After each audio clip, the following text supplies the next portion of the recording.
Okay, it's a lengthy one, so bear with me. This situation unfolded around 2 weeks ago, and I've shifted from complete trust in her to profound doubt. I met my wife when I was 19, and our love blossomed rapidly. She had a 4-month-old child from a previous relationship, and the father hasn't been in the picture since I've known her. Despite my childhood dream of being a father, a genetic disorder led us to opt for adoption, which suited me just fine. Since then, we've been living like an ordinary family every day. We got married last year. While she wasn't particularly close to her family, she did have a pair of cousins she was somewhat connected to. I enjoyed getting to know them, and they seemed like decent people.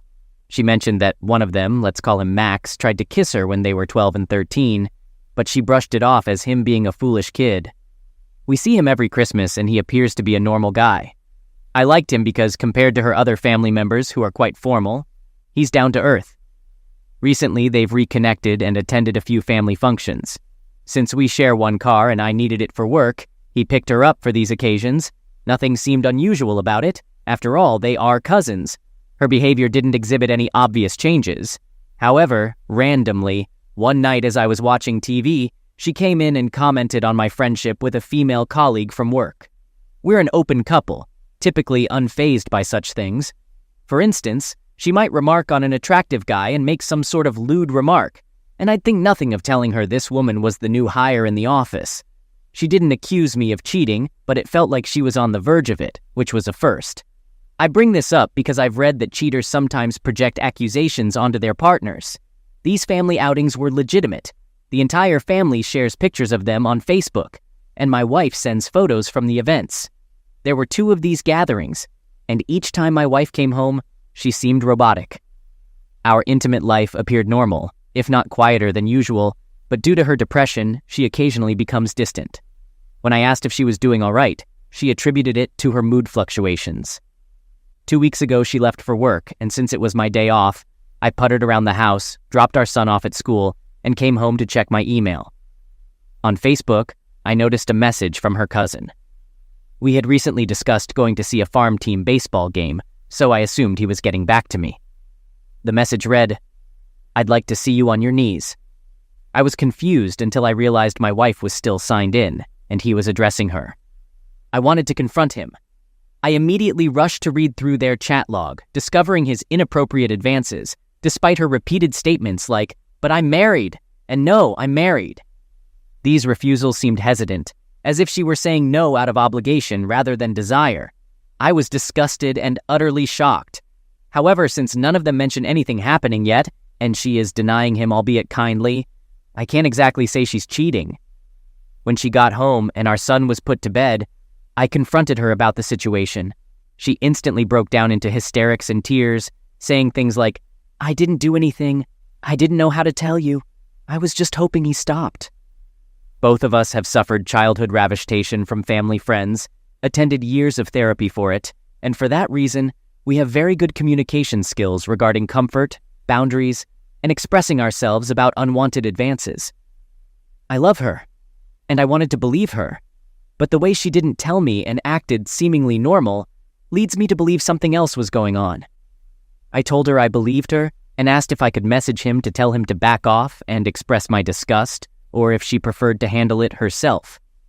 Initially, she expressed that she would tell him that I knew and not to contact her, but her resolve cracked as she was confident this would just stop. I was furious about that but didn't express it and told her that knowing she wasn't going to, I was going to give him a piece of my mind. This is my wife, and if she's being intimidated, I will end it. And if she's not being intimidated, she's cheating on me. So I messaged him. He saw it but made no reply. The wife insists I should have allowed her to handle the situation, but I explained there was no way I could stay silent in the face of this. She seemed to grasp my perspective and eventually acknowledged that confronting him was probably the right course, as she didn't know how to handle it herself.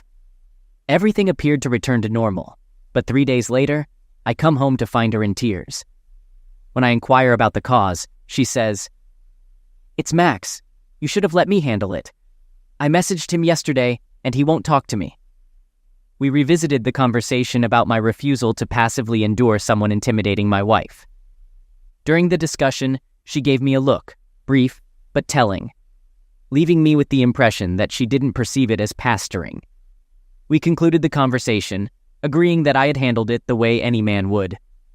2 days later, I'm getting to bed late, around 2 a.m., as I was finishing up some work.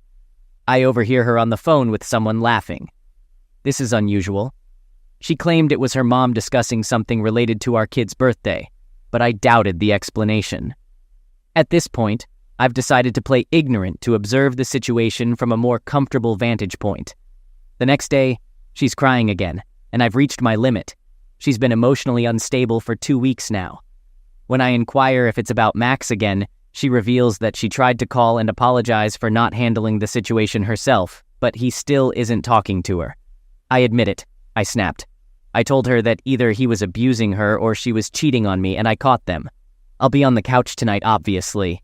I wanted to believe her, but I'm not naive. I'm essentially lying here, waiting for some solid truth because it's increasingly feeling like something is amiss, and if that's the case, I'm about to go 95,000 megaton nuclear on the both of them. She goes to work in 6 hours. I plan to apologize for my outburst and ask her to sit down and talk tonight. It's Sunday, and our son typically stays the night with my parents every other Sunday. I'm not proud of it, but I believe it's in my best interest to do some snooping. If I find nothing, we will discuss what happened, when it started, how I can support her, and what steps we should take moving forward. I love her, and the idea that she's being intimidated by someone who should love her breaks my heart. However, if I discover something questionable or learn that she was complicit in any way, I'm ending the relationship immediately. I don't believe in marriage counseling for instances of infidelity, and even if I did incest, there is no way I could look at her the same again. Update. I didn't sleep at all last night, and when she woke up, I prepared breakfast. I acknowledged that I shouldn't have exploded and suggested we sit down tonight to discuss things. Strangely, she agreed as if she wasn't initially upset, admitting she had likely been acting poorly. I emphasized that the aggravation she faced was particularly challenging since he is a family member, and she appeared to agree. Initially reluctant to snoop, the advice from many here convinced me to check her emails. Despite her composed demeanor this morning, I proceeded. The disgust, hatred, and anger I feel are beyond expression, leading to an inevitable divorce. An email titled "Yummy" revealed a picture of her cousin with nut on his face. The exchanges detailed his encounters with random gay men, referencing past reproductive experiences together, including a picture of an accessory for reproductive body part captioned, "I still have our old friend." The subsequent repugnant conversation portrayed her in a dominating manner, insulting his reproductive body part size. Analyzing the dates, I realized this transpired a year ago. As I continued reading, it became evident, at least from the text, that they used to engage frequently but stopped after our marriage. We were together for several years before getting married. Later, she invoked the "I'm married" excuse. But it seems like it's his kink to be told he can't touch her anymore, which he probably enjoys. Raising her child, I feel betrayed after 6 years of adjusting my work schedule and passing up better-paying jobs to ensure I can watch him. Overwhelmed, I went outside, called my brother, explained the situation, and asked him to hold on to my weapon temporarily. Despite not being a violent person, my mental state fluctuates between wanting to damage him and myself. I won't act on these impulses, but I fear a breakdown and can't trust myself to behave rationally. After this, I'm packing my clothes and checking into a hotel. These conversations have been printed, copies sent to myself, and when I have time, I'll uncover more evidence. Bought a pack of cigarettes despite quitting 4 years ago. Now, I must schedule an appointment at an STD clinic because, according to their explicit conversations, part of his obsession involves unprotected lovemaking with other men. I've never used protection with my soon-to-be ex-wife due to her contraceptive device. Now I face months of anxiety awaiting AIDS test results. Knowing his work schedule, possibly due to my past employment at the same company, I contemplate driving down to see his wife with evidence in hand. There's no fixing this, no therapy, no hope, and I have no interest in entertaining an apology. I'm filing for divorce, and she will receive nothing. Despite not feeling depressed or sad, I harbor a hot ball of rage in my chest, momentarily cooled by cigarettes. I can't be near her or him, and though I asserted I'm not violent, I find myself yearning to confront both of them physically. Regarding the family outings, they were genuine. The entire family posts pictures on Facebook, and my wife sends photos from these events. There were 2 such occasions, and each time she returned home, she seemed robotic. Our intimate life appeared normal, if not quieter than usual, but due to her depression, she occasionally becomes distant. When I asked if she was doing all right, she attributed it to her mood fluctuations. Update. My stepson is not a result of incest. He bears a striking resemblance to his biological father. A paternity test was necessary to establish child support, and once confirmed, his father disappeared, having been heard from only once in the past 4 years. The past couple of days have been an emotional roller coaster. In summary, I discovered that my wife has been cheating on me with her cousin Max for an extended period.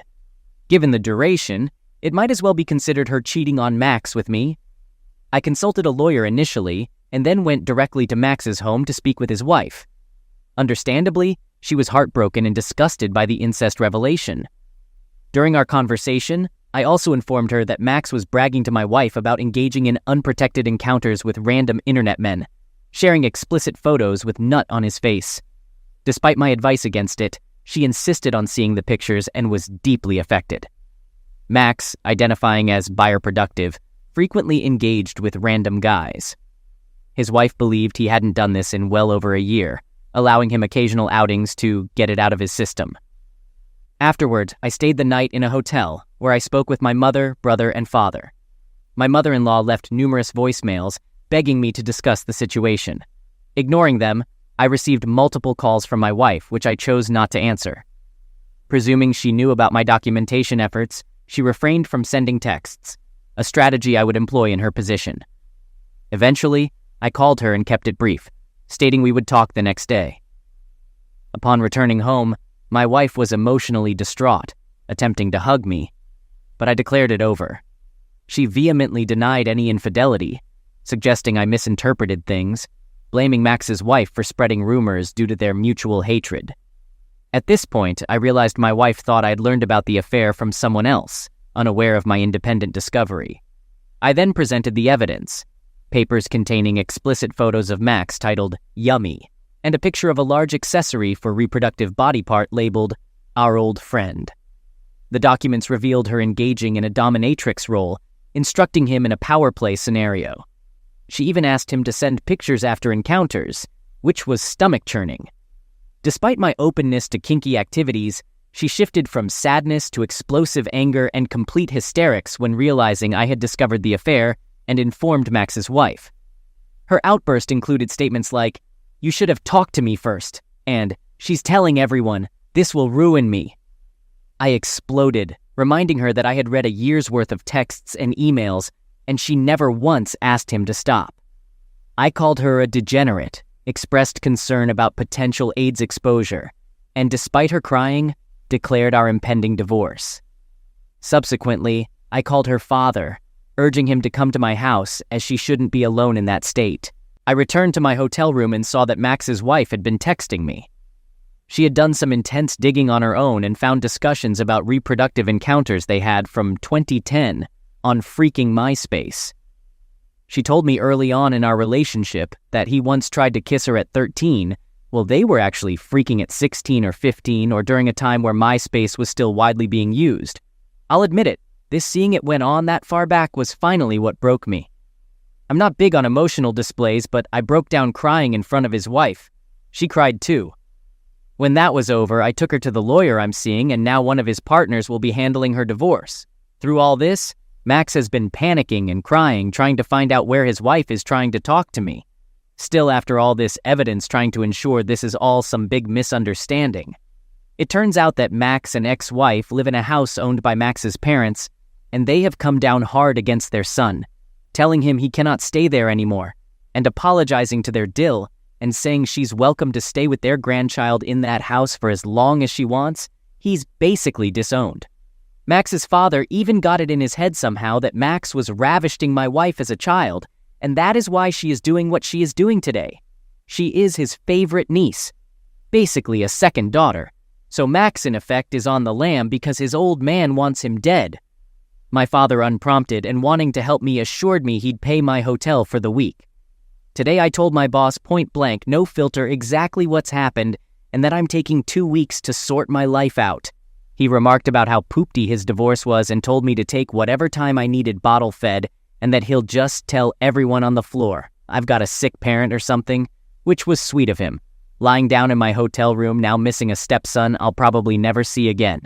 I raised him for 6 years, changed his diapers, bottle-fed him at 3 a.m., took time out of work when he was sick, waited on him hand and foot after a nasty fall that broke his arm so his mother could sleep because she was working in the morning.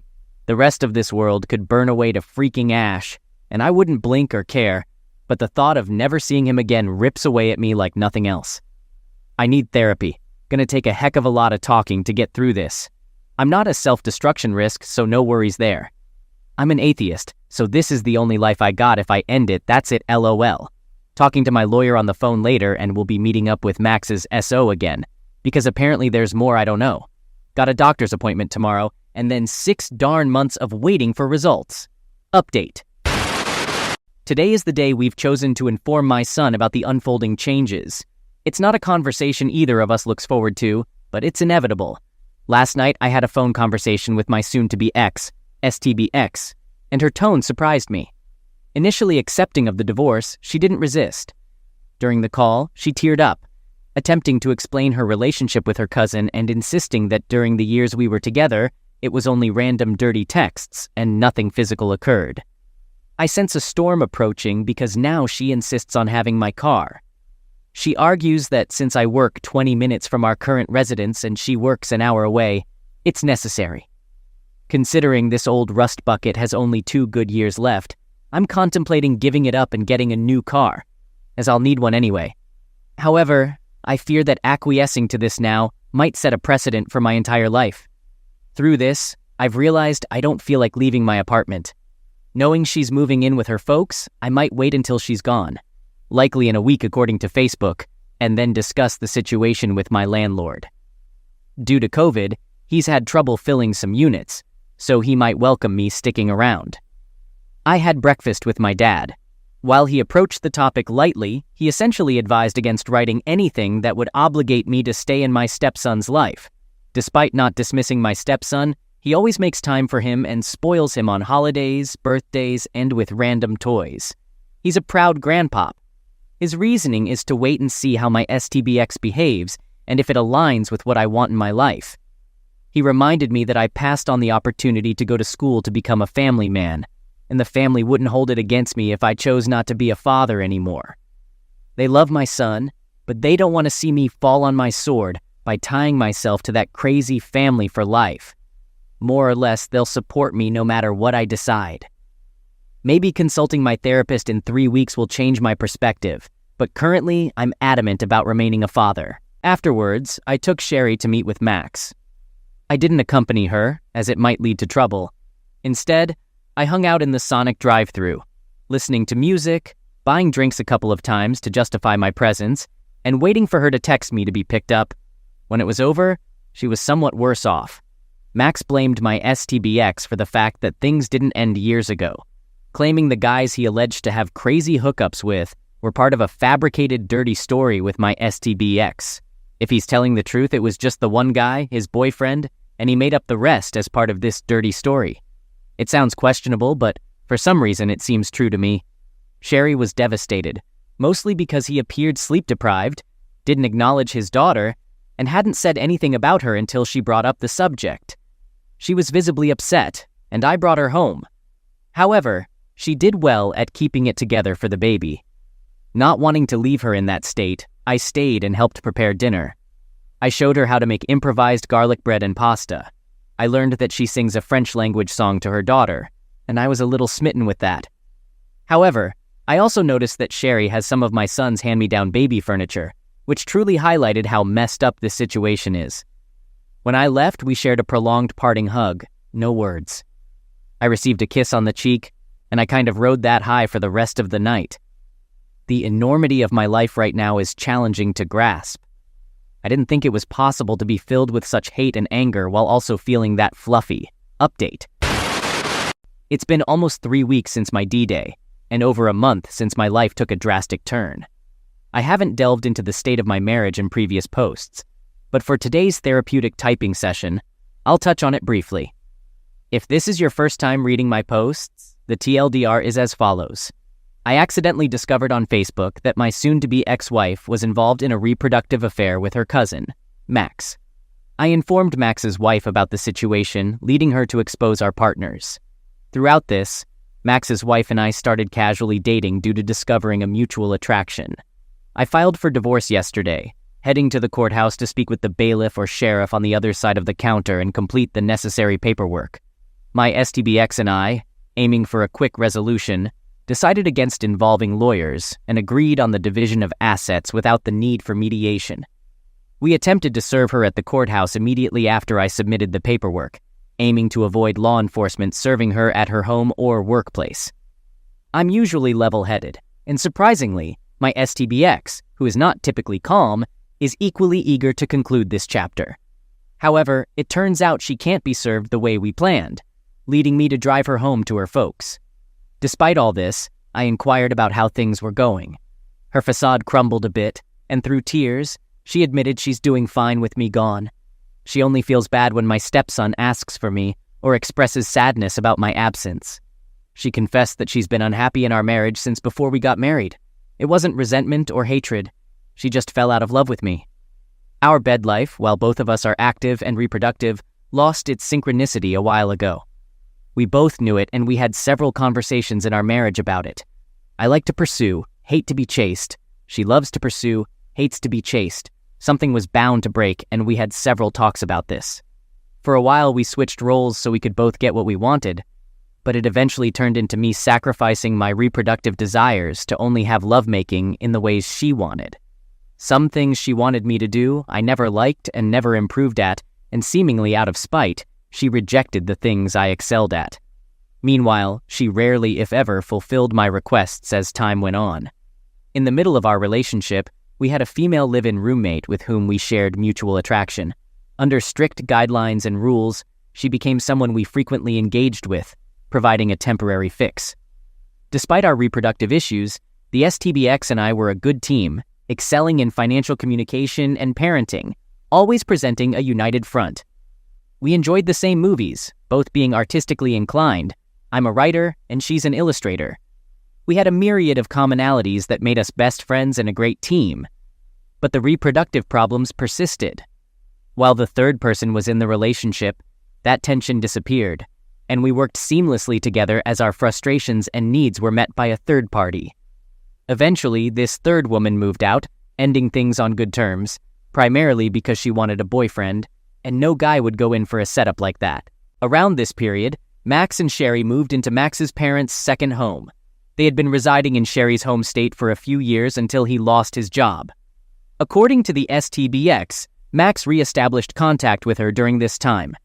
Initially, they met up as ordinary cousins, but one day, she chose to share her frustrations, likely an invitation, about her bed life, leading to an affair. They would only meet up around family gatherings, using excuses to disappear. I recall instances when I couldn't find her. We got married around this time, so I can only assume it happened at our own wedding. At this point, I really don't feel like listening to this, and the STBX mentions that she is now seeing a therapist and wants to treat me like her priest in confession. Everything concerning their affair I was hearing for the first time. I guess it's good that I know the truth, but since it impacts my life in no way, there's really no point for me to be hearing it.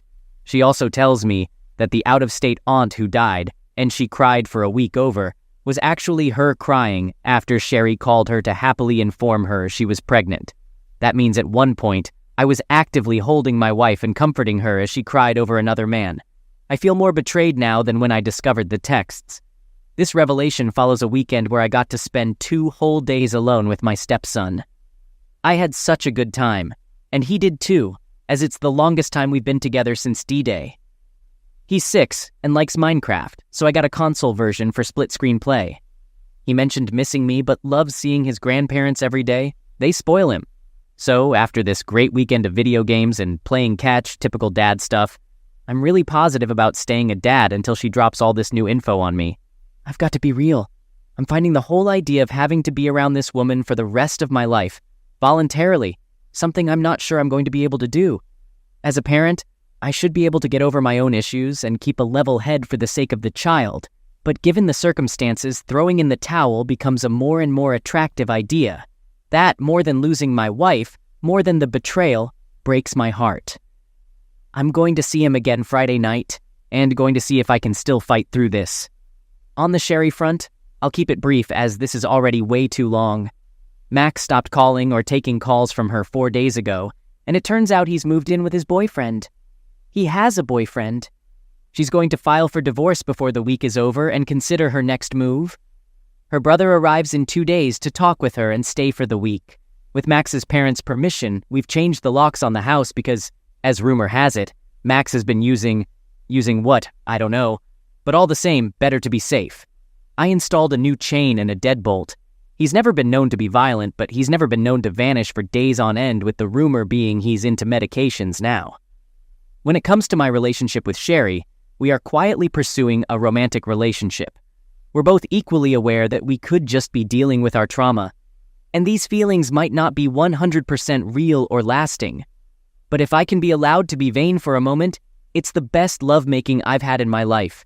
I've never been more physically attracted to any of my previous partners, and I find myself at work daydreaming about her toward the end of the workday. I don't think I've ever had such a strong want for someone before, and all told, she tells me it's something mutual. I've been back to work this week, and both days she stopped by to bring me dinner she made, and that's darn near the cutest thing anyone's ever done for me. Once again, I feel like life is beating the poop out of me at the same time everything is going right.